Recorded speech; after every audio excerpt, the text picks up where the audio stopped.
My name's Mary Kerr, and today I'm going to present about the disease leprosy.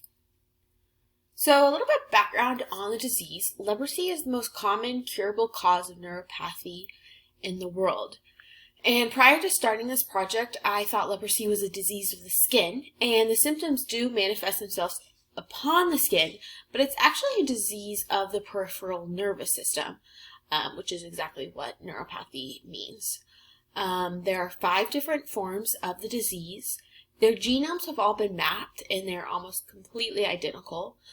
But they're separated into 2 main categories, one of them being tuberculoid and the other being lepromatous.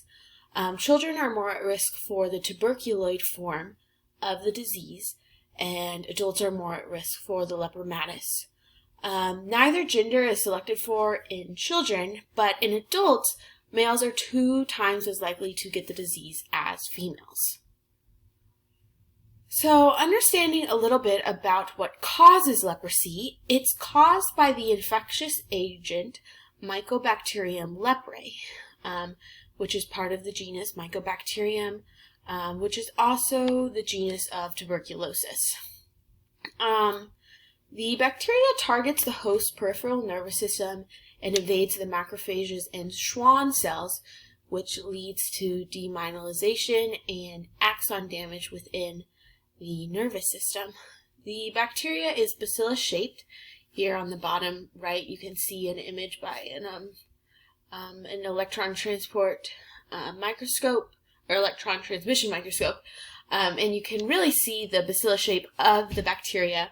It tends to arrange itself in parallel chains.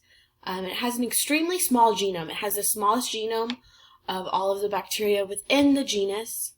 And the majority of the genes within its genome are actually pseudogenes.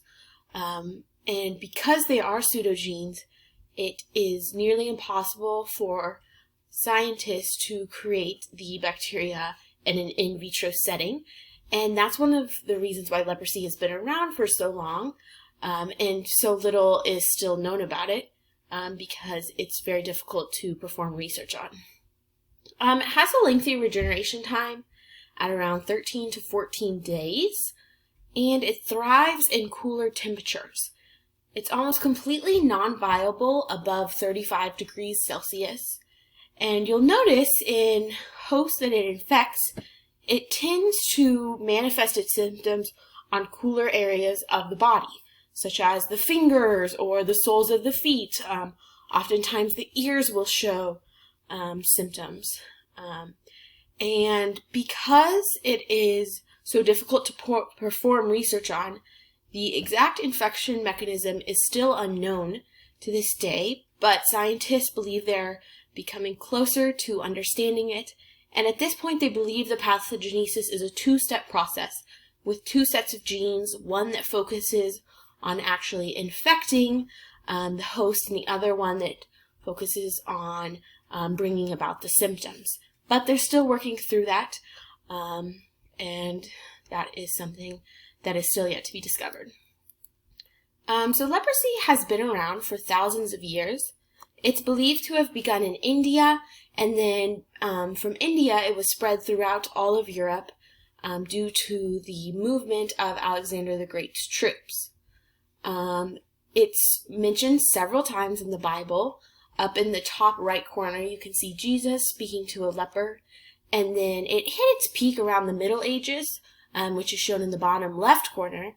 And prior to developing a treatment for leprosy, anytime someone showed symptoms, they were placed into these isolation colonies where they were left for the rest of their lives. Many people believe that leprosy was incredibly contagious, which we now know is not the case, but because they believed that anyone who showed signs of leprosy was immediately isolated, and there was a huge stigma around the disease.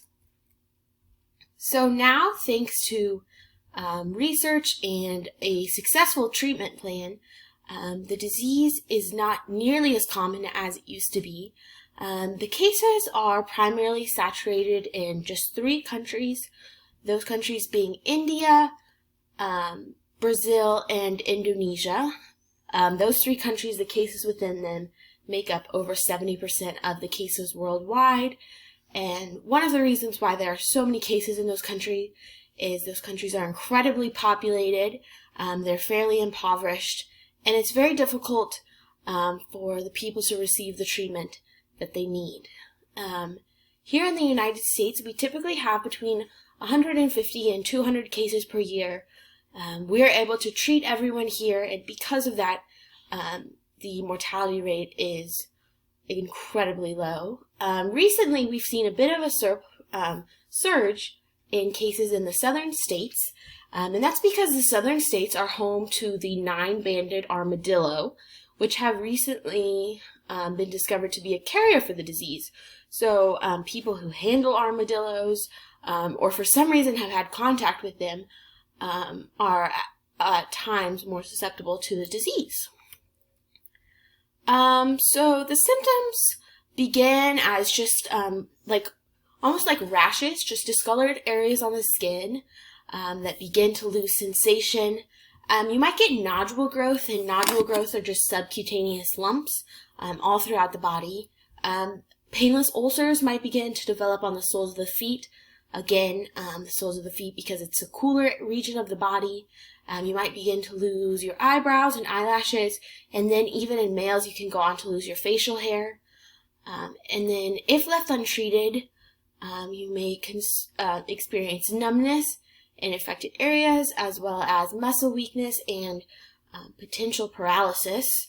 And then also impaired vision, and that just is due to the ocular nerve being affected and damaged. And then if the disease goes completely untreated, total paralysis of the limbs can occur, and the body will actually begin to retract.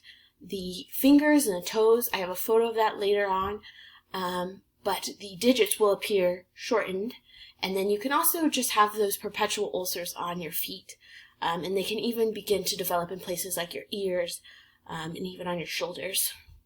The most effective way and the most reliable way to diagnose the disease is through skin smears and biopsy samples, but a lot of times in those impoverished countries, people don't have access to that, and so it can also be diagnosed through a host that would have patches that lack sensory abilities, again with the nerve damage, and then also thickened peripheral nerves, which are especially easy to see in the neck region.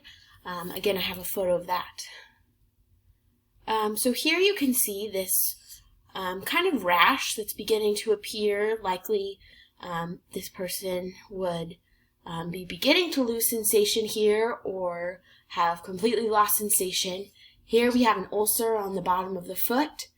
Here are some of these subcutaneous skin nodules. Here is what I was talking about earlier, where the body has begun to retract the digits. And here are some thickened peripheral nerves. And a common misconception about leprosy is that people who have it begin to lose their fingers and toes. And that's actually not the case at all. What happens is that people lose sensation in their feelings and toes, and so in their fingers and toes, and so they might have a burn or a cut, and it goes completely unnoticed, and then it becomes incredibly infected, and because of that, their only option is amputation. And so that's why often people who have had leprosy are missing fingers and toes. So very few people who are exposed to the disease actually become ill. 95% of people are actually completely immune to leprosy, and even those 5% who are susceptible to the disease, they have to have repeated and prolonged exposure to the bacteria in order to be infected.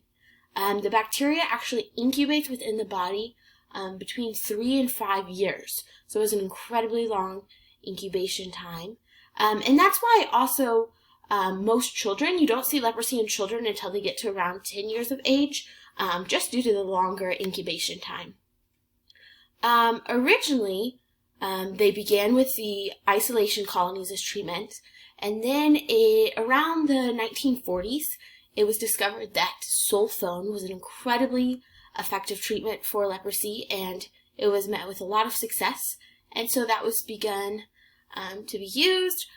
But then a lot of people began developing resistance to that and immunity to that, and it was no longer working. And so in 1981, the World Health Organization developed this multi-drug therapy that consists of 3 different drugs, and treatment lasts between 6 to 12 months, depending on what kind of leprosy you have.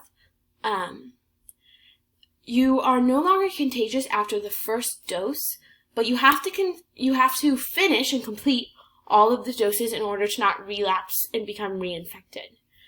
In an effort to raise awareness and increase research efforts for leprosy, the World Health Organization launched the Global Leprosy Strategy, just in efforts to pool the resources that we have throughout the world in fighting off this disease. A vaccine is currently in development, and as of 2002, it actually moved into trial, but it's taking an incredibly long amount of time to get it to the market because of how little is known about the infection mechanism of leprosy. There's also a lot of research being done regarding the co-infection between HIV and leprosy. Leprosy, like I said, is part of the genus that has tuberculosis in it, and there are a lot of links between tuberculosis and HIV. And so a lot of research is being done to see if leprosy and HIV have any of those links, and thus far, none of those have been discovered, but research still continues. And now people who complete the multi-drug therapy, all the months of it, their mortality rate is almost negligible. Very few people who receive treatment end up dying. So here are some of the sources that I used to develop this presentation. Let me know if you guys have any questions, and I'd be more than happy to answer them. Thank you.